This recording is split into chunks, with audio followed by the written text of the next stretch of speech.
Yo'lda ahvoli Moskva 9-yanvar. Turishini qaranglar. Qor bir 10 yillik qor yog'di menimcha. Mashina yura olmaydi bechara mashina. O'zim jip bo'lyapti bu. Yo'l 20-30 sm qor mana o yo'l. Tozalanmagan, hamma joy rasvo. Svetofor yondi mana.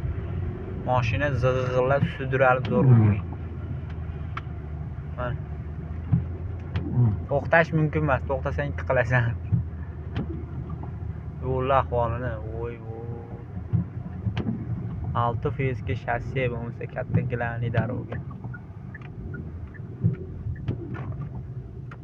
Ha, yurmaydi mashina.